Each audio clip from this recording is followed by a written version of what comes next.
Good morning. My name is Joshua Emener, and this is our hydrology report. I'm part of a group with me, Alexis Barron, Anna Johnson, Arca Mast, and Amanda Coyth. And here we're in Blue Bonnet Lane, and we're here to talk about, as you can see, the flooding on the roads, which is caused by the lack of gutters and curbs in this area. This is something that we hope to help to alleviate. Over here, in this junction, you can see and tell there's a lot of vegetative cover and debris that is also caused by the flooding due to lack of an area or deposition pond or anything to alleviate that issue. So right now, this area you can see is collecting a large amount of water because there is no point to help alleviate that issue. Also on the street, you can also see it building up little by little in that center side. And for large situations or larger storms, this is a very, very big problem. So hopefully by implementing gutters and curbs, we hope to alleviate this issue and start off there. And thank you, and please enjoy the slides, and hope they're very informative enough. To calculate the existing watershed storage and excess rainfall, we used the SCS method for our calculations. First, we found the area draining into West Bolden Creek, which is shown in the image on the right, by looking at the 5-foot contours and the existing infrastructure of the area. We determined the drainage area to be 105.5 acres, which we used in our calculations for storage and excess rainfall. By using ArcMap GIS, we were able to model the drainage area to find the average SCS numbers, which are based on the soil type and the land usage.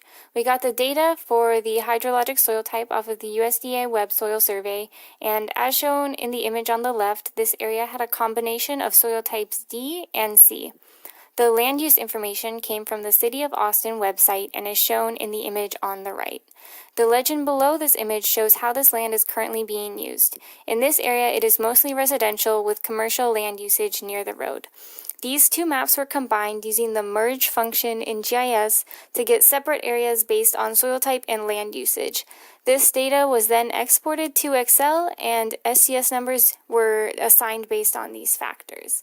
The Excel file as well as the GIS file will be sent in with the final report, and after taking the weighted average of the assigned SCS numbers based on their area, the average SCS number came out to be 87.98. After calculating the SCS number, we were able to use the equations learned in class to estimate the existing storage and excess rainfall. The calculation for storage is shown at the top and estimates that this watershed can hold a total precipitation depth of 1.36 inches. Multiplied over the entire drainage area, this totals to a storage volume of 523,327 cubic feet. The excess rainfall was calculated using City of Austin values for precipitation based on the duration and the recurrence interval of the storm. The values for excess rainfall are shown in the tables in both the depth and in the total volume over the watershed. These values for excess rainfall were used to estimate the scale of the design that would need to be implemented in this area and for how much relief the designs would be able to provide for local storms.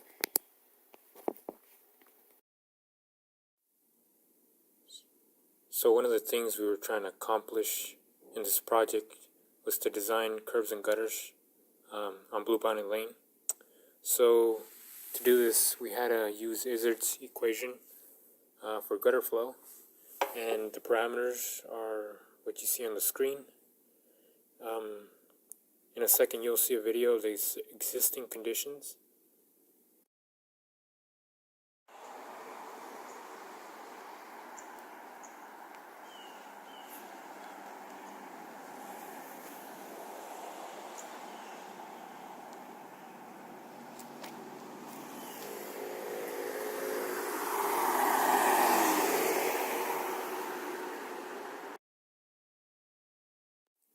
So here are some of the input parameters we use to find the max flow rate in the curbs.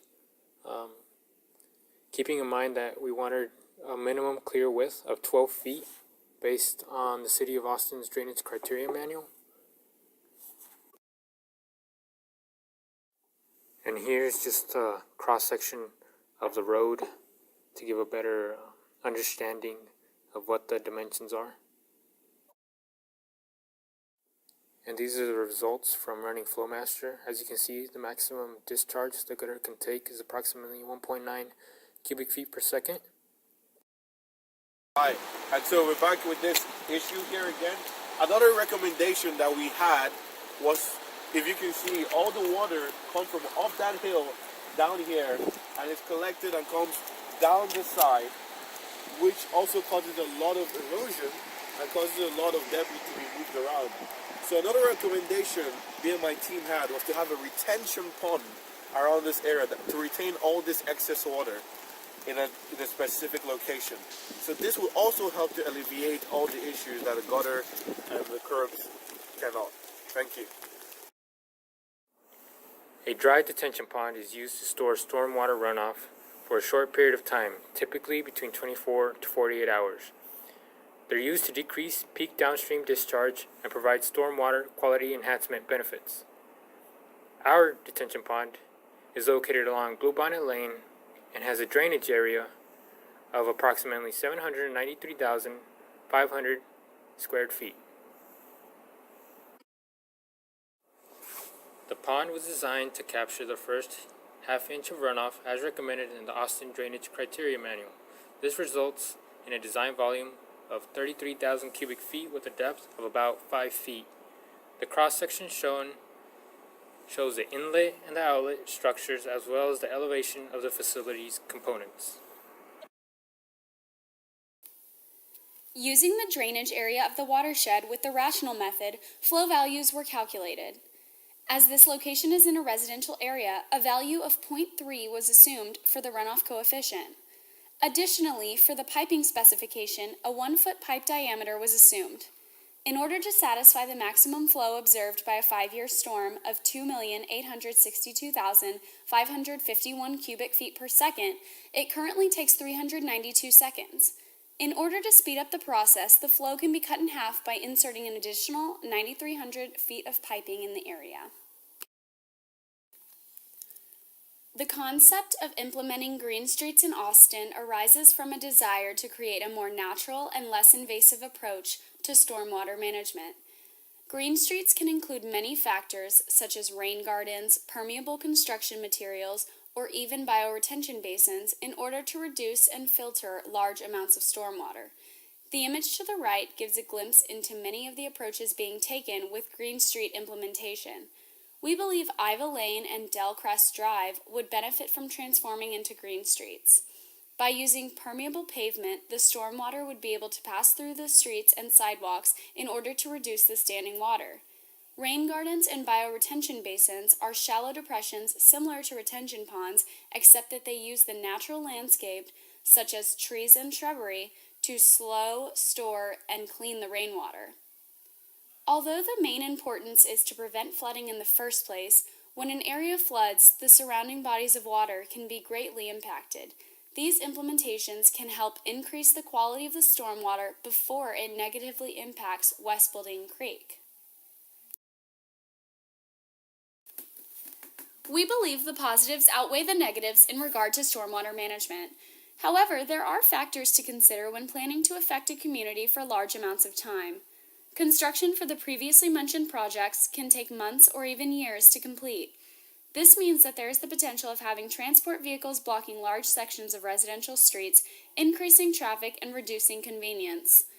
With construction also comes a ton of noise and undesired displacement of soil, trash, or even the remnants of the construction materials. It is possible when working on a hydrologic project that the engineers and contractors have to temporarily impact or even turn off the water supply in the surrounding area.